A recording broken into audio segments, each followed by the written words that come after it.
रमज़ान का दूसरा अशरा शुरू हो चुका है, मग़फ़िरत के दिन। लेकिन आपके लिए कुछ भी नहीं बदला। क्या आपने कभी महसूस किया है कि आप दुआ के लिए हाथ तो उठाते हैं, लेकिन अल्फाज ज़बान पर आकर रुक जाते हैं, जैसे आपके कंधों पर कोई भारी बोझ हो? वो बोझ आपके गुनाहों का नहीं, बल्कि उस शर्मिंदगी का है जो आपको आगे नहीं बढ़ने दे रही। आप खुद को बदलना चाहते हैं, लेकिन एक आवाज़ आपके कान में कहती है, तुम बदल नहीं सकते, तुम वही पुराने इंसान हो जिसने पिछले साल भी यही वादे किए थे। आज की कहानी इसी आवाज़ को खामोश करने के बारे में है। मग़फ़िरत का अशरा, तौबा की खुशबू और सबक आमोज़ कहानियाँ। ऐसी मज़ीद वीडियोज़ के लिए नॉलेज एंड स्टोरी को सब्सक्राइब करना न भूलें। ज़ैद एक नौजवान था, बिल्कुल आपकी और मेरी तरह। उसके पास बड़े ख्वाब थे, लेकिन उससे भी बड़ी उसकी सुस्ती और बुरी आदतें थीं। रमज़ान के पहले 10 दिन गुजर चुके थे और ज़ैद ने एक भी तब्दीली महसूस नहीं की थी। वो सहरी में उठता, रोज़ा रखता, लेकिन उसका दिल वहीं अटका हुआ था, अपने माजी की गलतियों में। वो रात को देर तक जागता, मोबाइल पर वक्त ज़ाया करता और फिर खुद से नफरत करता। उसके अंदर एक जंग चल रही थी।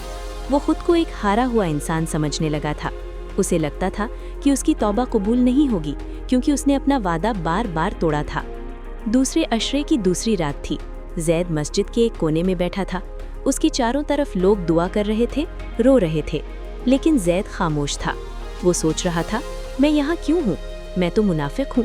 मैं तौबा करता हूँ और फिर वही गलती करता हूँ। मैं तो तमाशा कर रहा हूँ। उसे अपने माजी के वो लम्हे याद आ रहे थे जब उसने दूसरों का दिल दुखाया था, जब उसने वक्त ज़ाया किया था, जब उसने अपनी जिम्मेदारियाँ पूरी नहीं की थीं। वो माजी का साया उसे जकड़े हुए था। उसे लगता था कि वो अल्लाह के सामने खड़े होने के काबिल ही नहीं है। इसी दौरान एक मुअम्मर शख्स, जिनका चेहरा बहुत पुरसुकून था, ज़ैद के पास आकर बैठे। उन्होंने ज़ैद के हाथ में एक पानी का भरा हुआ ग्लास देखा, जो ज़ैद ने इफ्तार के वक्त से पकड़ा हुआ था। बुजुर्ग ने नरमी से पूछा, बेटा, इस ग्लास का वज़न कितना होगा? ज़ैद चौंक गया और बोला, शायद चंद ग्राम। बुजुर्ग मुस्कुराए और कहा, अगर तुम इसे 1 मिनट पकड़ो तो ये हल्का है।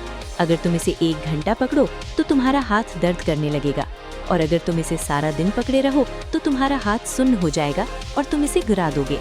ज़ैद खामोशी से सुनता रहा। बुजुर्ग ने कहा, तुम्हारा माजी भी इस ग्लास की तरह है। अगर इसे याद करके सबक लो तो ये हल्का है, लेकिन अगर इसे पकड़कर बैठ जाओ और खुद को कोसते रहो तो ये तुम्हें मफलूज कर देगा। तुम आगे नहीं बढ़ सकोगे। ज़ैद की आंखों में आंसू आ गए। बुजुर्ग ने उसके कंधे पर हाथ रखा और कहा, ये मग़फ़िरत का अशरा है।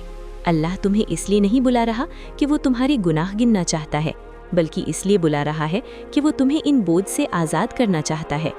शैतान तुम्हें तुम्हारे माजी की याद दिलाता है ताकि तुम मायूस हो जाओ। अल्लाह तुम्हें तुम्हारे मुस्तकबिल की दावत देता है ताकि तुम बदल जाओ। तुम वो इंसान नहीं हो जो तुम कल थे, तुम वो इंसान हो जो तुम अब बनने का फैसला करोगे। ज़ैद को एहसास हुआ कि वो अपनी गलतियों को अपनी पहचान बना चुका था। उसने ग्लास नीचे रखा, यानी अपनी पुरानी सोच को छोड़ने का फैसला किया। सबक सादा है। मग़फ़िरत का मतलब सिर्फ गुनाहों की माफ़ी नहीं है, बल्कि अपने पुराने नफ्स से आज़ादी भी है। अगर आप खुद को माफ़ नहीं करेंगे तो आप कभी वो इंसान नहीं बन सकेंगे जो अल्लाह आपको बनाना चाहता है। डिसिप्लिन और तब्दीली तब शुरू होती है जब आप ये मान लेते हैं कि हाँ, मैंने गलती की थी, लेकिन मेरी गलती मेरा मुस्तकबिल तय नहीं करेगी। रमज़ान का ये दूसरा अशरा आपको मौका दे रहा है कि आप अपने माजी के इस भूत को दफन कर दें जो आपको आगे बढ़ने से रोक रहा है। आज रात जब आप सजदे में जाएं तो अल्लाह से ये न कहें कि आप कितने बुरे हैं, बल्कि ये कहें कि आप कितना बदलना चाहते हैं। अपने बोझ को वहीं छोड़ दें और एक नए इंसान बनकर उठें। माजी गुजर चुका है, मुस्तकबिल अभी आपके हाथ में है।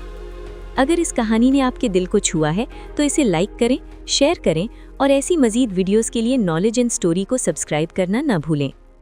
अल्लाह हम सब की मग़फ़िरत फरमाए।